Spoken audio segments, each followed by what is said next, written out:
We are joined now by Will Cain, celebrity Will Cain, I should say, as we often are on the Wednesday edition of the program. He is hosting the 7 p.m. Eastern edition of Fox News all week. Yours truly has swung by and graced him with a presence. But what is that like, Will? You've done a lot of television over the years. I don't think you've ever hosted a show solo for an hour, as you have done now twice so far this week, and you're going to be doing it on Wednesday, Thursday, and Friday as well. What's it feel like? How cool is it? And what kind of experience in general for people out there who might wonder what that is like? Yeah, you're right. And I don't think it had occurred to me that I've probably never hosted a national show solo. But the reason that didn't occur to me is because having done radio 3 hours a day solo, or doing podcast 3 hours or 1 hour a day, several days a week solo, it didn't feel foreign. You know, I actually talked about this on my latest podcast.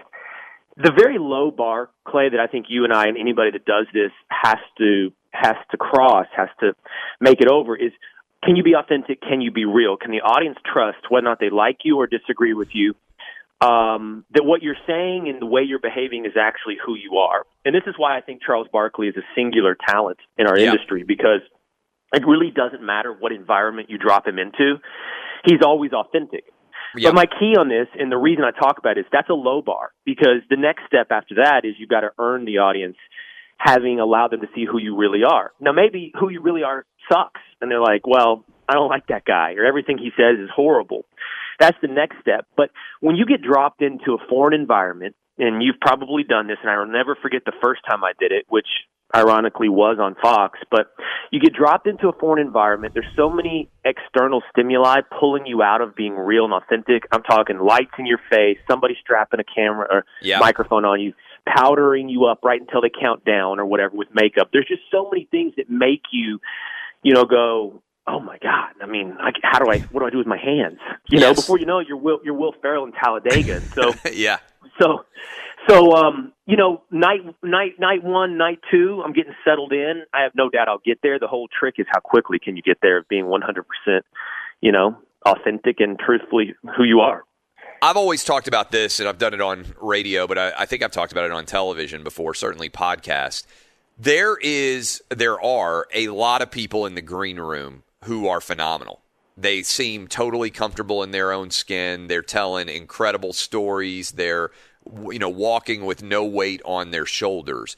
It's amazing how heavy that weight can get when you walk from, the green room down into the room with the lights on, right? With all the big lights on the ceiling, with all the red light on the camera. As you mentioned, the makeup that they put you on. There's a whole coterie of people running around, getting your earpiece, putting a battery pack on your back. Like all these different things that people who have not done television never really think about because they just see it the moment the lights go on.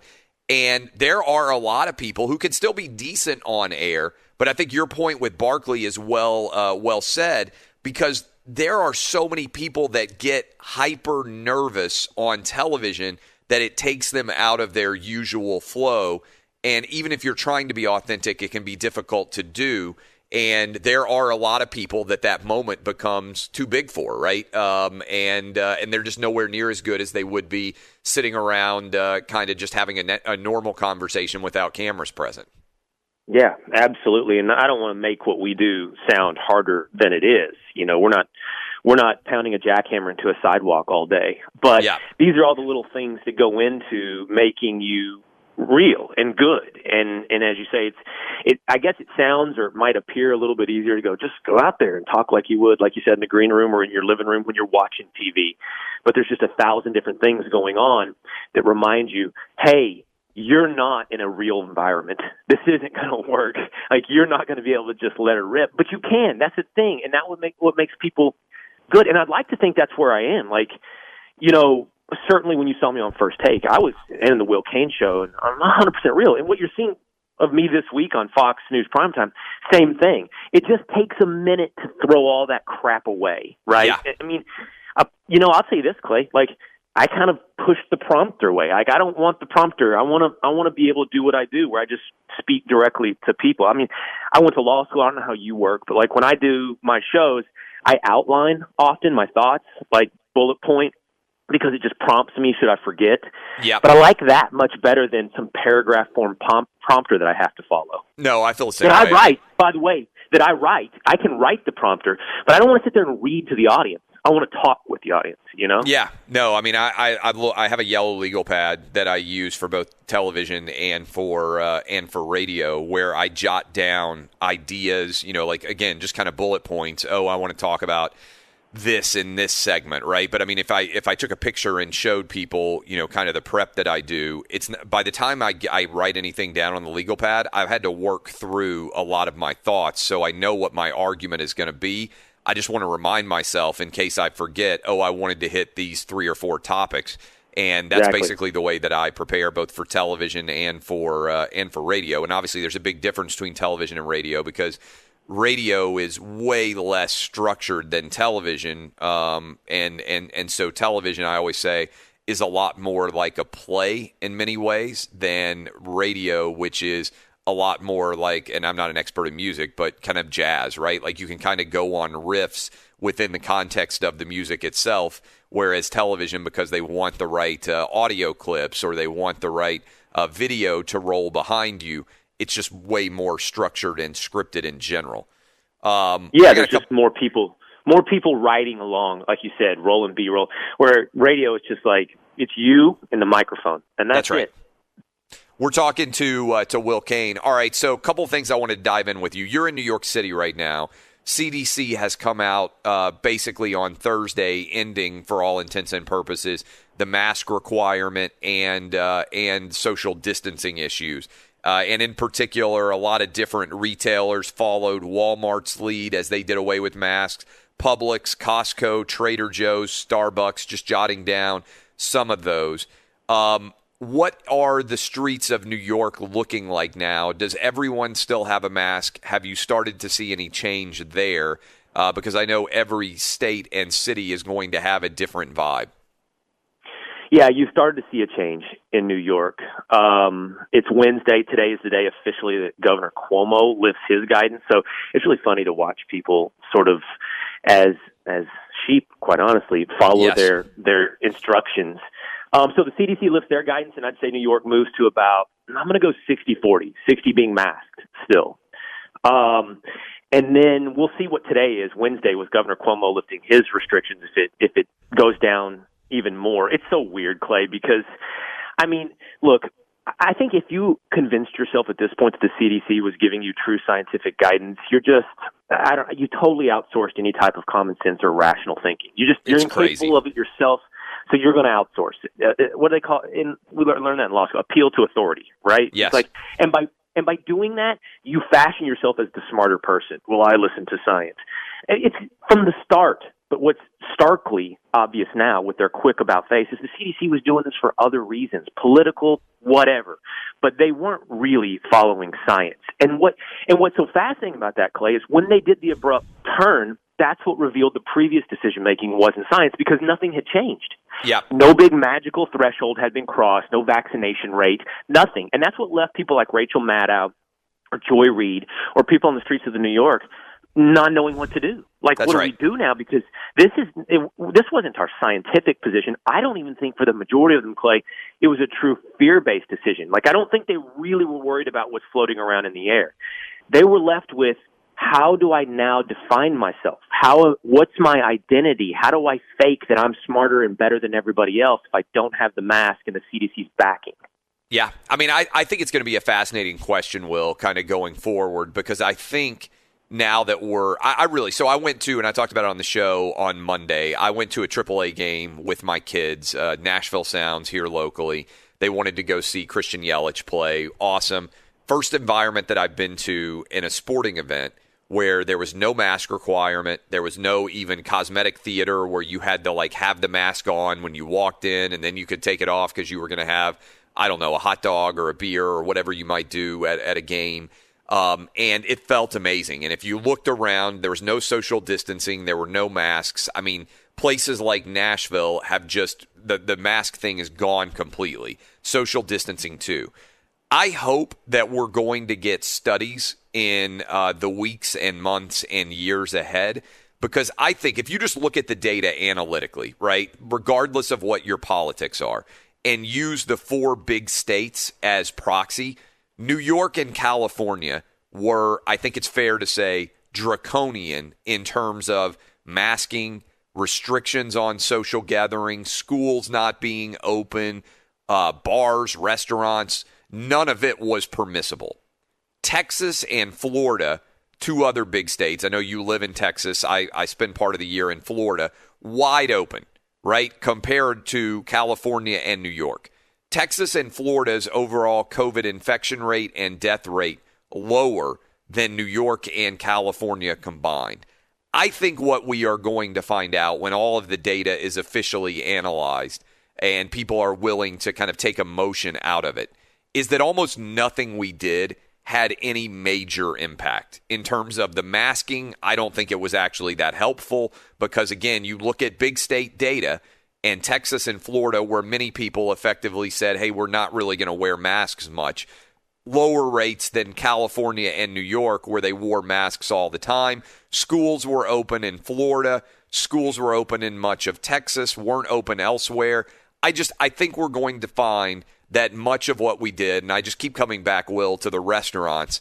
Like, you made me put a mask on to enter a restaurant, and then as soon as I walked like 8 feet, I could take the mask off and sit down and start eating. This was a sham in many places for a long time, and I think almost all of what we did is going to be cosmetic theater and to have truly had no impact. 100. Well, yes, 100%.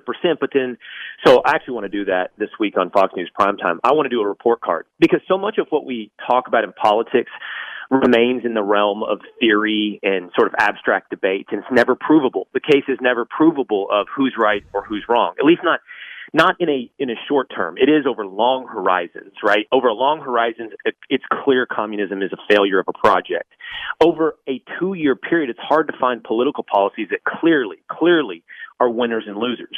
But this issue has a clear report card with grades on it. Yeah. Now, even though we can tally that up, Clay, and I was going to say, it's not even, the data is more conclusive than none of it had an effect, because what we'll see is places like Florida with Ron DeSantis struck the balancing act, because on the other side of the ledger, you have to show what happened to the economies of those states, right? You have to be able to show what happened to the businesses, because what we'll see is DeSantis, preserves maximum abilities for human beings to be free and make money in Florida while minimizing deaths in that state, while Cuomo jacked up both sides of that equation. That's right. Right?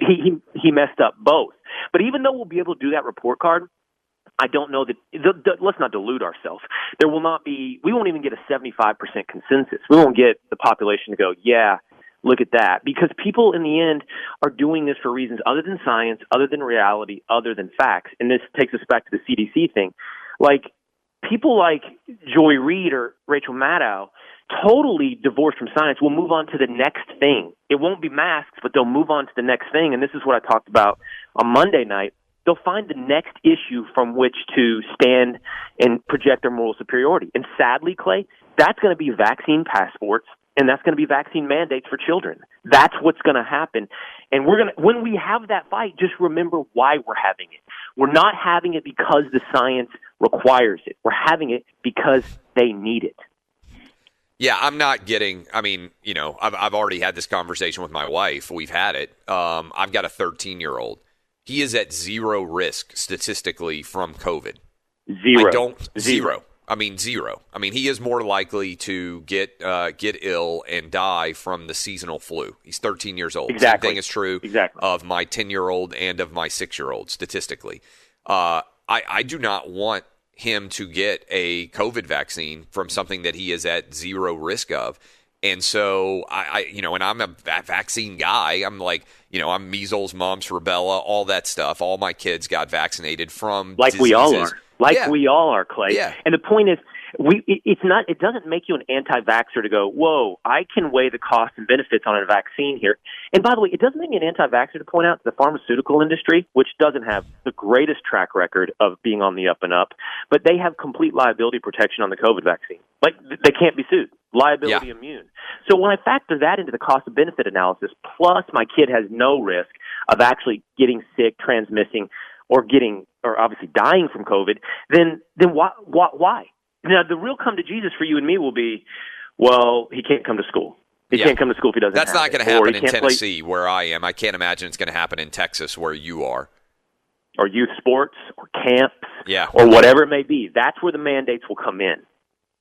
Yeah, and that's going to be interesting. And I think there's going to be a lot of tough choices that parents have to make. Parents who may be very comfortable getting the COVID vaccine themselves, or certainly parents who have their own parents, right? Like I told my parents, hey, yeah, you need to get this vaccine. You know, you're over 75 years old. The risk factors to you for COVID are substantially different than they are for a 13-year-old boy who has no – I mean, that's one of the things that's so frustrating to me about this whole process is we knew that we had an age-stratified disease going all the way back to March and February and April of last year, that this was not something that impacted all people of all ages the same.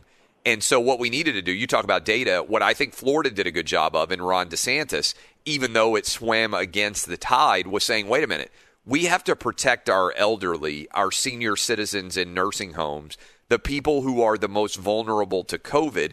We can't do what Andrew Cuomo did, which was send everybody back into the nursing homes even if they had COVID. We have to recognize that, I mean, again, the data that I keep sharing, because I think so few people know it, Will, if you're under 50 years old, you are almost as likely to be murdered as you were to die of COVID. You were far more likely to die by a suicide than you were to die from COVID, right? Like you start to look at all these data points, those matter. You're more likely if you're under 50, if you were driving to and from work, to die in a traffic accident. All of those things, again, part of adulthood to me, one of the biggest parts, is figuring out how to assess risk, both for yourself and for your children. And I feel like because of social media and the fact that all of these videos go viral of things that occur that are not very likely, I keep using as an analogy shark attacks, right?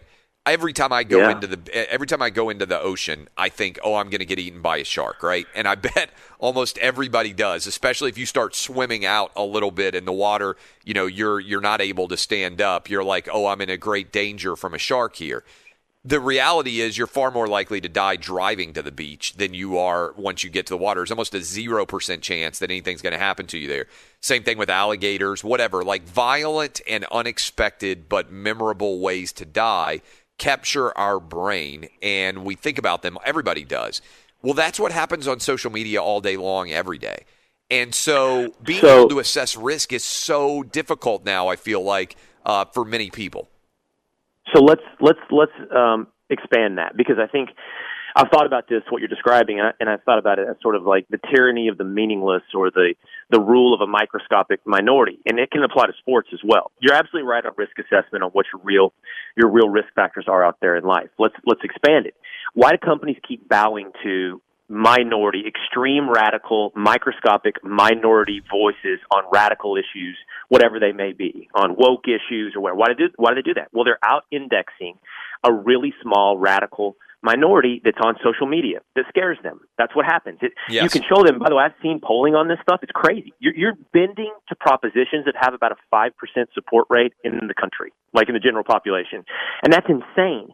Is that a product of social media? And this is why I tie it to sports. What do you think the role of highlights has been? Just the readily accessible 10-second clip on social media and our perception of who is a great player and who is not. We don't see well-rounded games.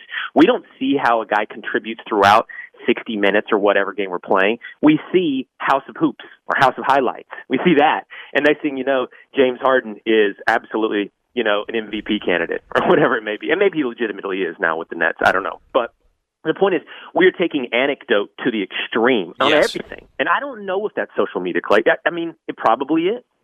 I think we have a viral anecdote-driven culture, and what we have is people trying to respond to viral anecdotes which are not reflective of what's really going on in the world. And I think COVID put that onto a different level because people were not able to accurately assess risk. And even now, I guarantee if I go into my mentions, people are like furious, right? That I would even suggest, hey, you've got to make individual decisions for you, because what would people say? Oh, you don't care about my grandma. No, I do. But I think your grandma should also make decisions that are smart for her, and you should make decisions that are smart for you and your 5-year-old, and recognize that the risk factor of your 5-year-old is not similar to the risk factor of your 85-year-old grandma, right? Like, those are very different situations, and it was like we lost the ability to recognize that. Let me get you a couple of sports questions here on the way out. And by the way, Will Cain, you can watch him tonight, 7 to 8 p.m. Eastern on Fox News. Are you at all interested in this Lakers-Warriors game that is going to happen later tonight? Yeah, somewhat. Yes. But isn't this scary? Could the highest-rated game of the NBA playoffs, let's say up at least until the NBA Finals, be the play-in game? I mean, if you're talking about the NBA's dream matchup, you just got it. It's Steph and, Steph versus LeBron. Yeah. And so you got your two biggest stars right here in a play-in game, which that'll help this game, but watch it outrate every other game up to the NBA Finals. And if you look at the matchups, I mean, it's a pretty big nightmare for the NBA. And I'm a Mavericks fan, you know that. But I'm looking at Denver, Utah, Phoenix, Portland, Dallas in the West. These aren't going to be teams that drive massive ratings. No, it is fascinating in that respect. I know you're a big Dallas Mavericks fan. What do you think a reasonable expectation is for the Mavs in general? Do you think that they can make a run of a legitimate nature, or are they ready for that yet? What does reasonable expectation mean? Like I'm disappointed if they do not do this? Like, do you want them to win a series? If they don't win a series, is that a disappointing season to you? That's tough because there's no way I could say they'd be favored over the Clippers. I just can't. I can't come back to that and go, wow, what a failure, what a disappointment if you don't pick the Clippers in round one. I think they're capable of it, and they took them to 6 games last year. I mean, I would love to see go 7 games. They still have Kawhi over there, and they're still a team that looks like they're built to win a championship with wings. The Mavericks are going to have to take the leap soon because of Luka's contract and how long you have this amazing player and convincing him to stay. But I'm not sure this team this year for Dallas has shown me that they have that ability. Kristaps Porzingis hasn't shown consistently that he can be that guy, and if he's not, they aren't. They can't do it, so I can't be that disappointed. That is Will Cain. You can watch him tonight, 7 to 8 p.m. Eastern on Fox News every day this week. Appreciate it, my man. Thank you, Clay.